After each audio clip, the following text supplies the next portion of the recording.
Okay, so we're here in France to test the 2018 RMZ450. Obviously, this bike is a lot different from the previous model, the 2017, and it's probably long overdue, let's face it. The track behind me, it's a little bit sandy, and hills, off cambers, ruts, you know, everything's in this track, and the bike coped well with it.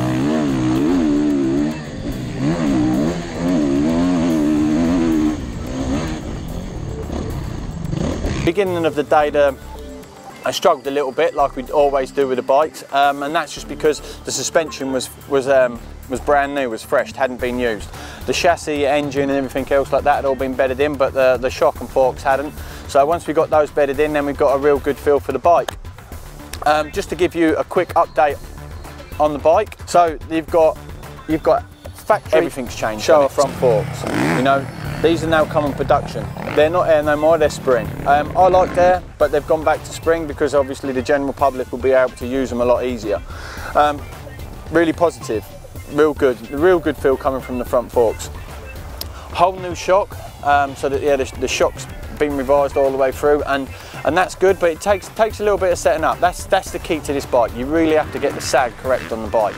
I went today, it was like, you've got to be running 107, I'd say even 210 to 215 they're the key numbers.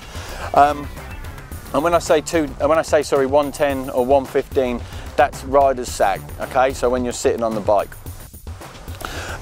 they've got a whole new linkage, whole new swinging arm, obviously to cater for that. New chassis, new engine.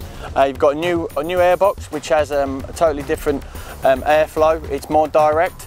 And also the filter area, that's larger, so obviously more air can come in. New ECU settings, new carburetor, or should I say new throttle body. Also as well, the injector, it's been placed different, and it's been placed at the bottom of the throttle body. This is to give you more of a direct hit and more of a response.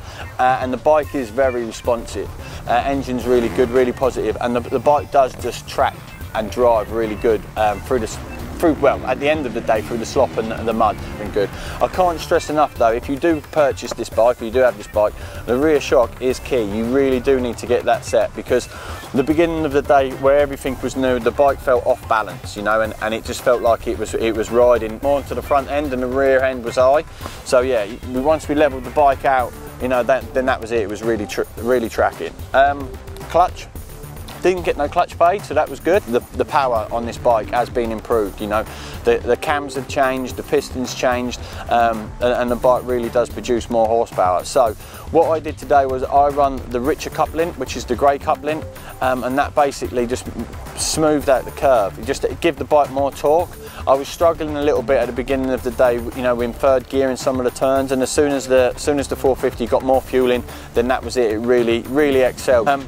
All in all, positive day, rate the bike, really like it, but I can't stress enough, you really do have to get that rear shock dialed in. Get that, that's the key to it, you know, and then the bike tracks and drives and manoeuvres where you like. If you feel that the bike's feeling a little bit sensitive and it feels a bit rigid, then that's what you've got to do. You've got to look to the rear shock, because that's what I felt at the beginning of the day. Probably been about through like 4 generations of frame before they've ended up with this one.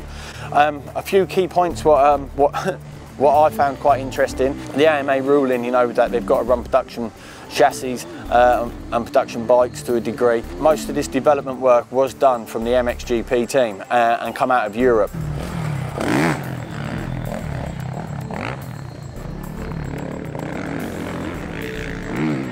Also as well, what I really like about this bike, and that you should like about it, is that the bike, when it comes out in September and it hits the UK, the bike is 6,999. So, you know, that to me is reasonably priced, and that's what it's all about these days. You know, you want good value for money, and this bike certainly is that.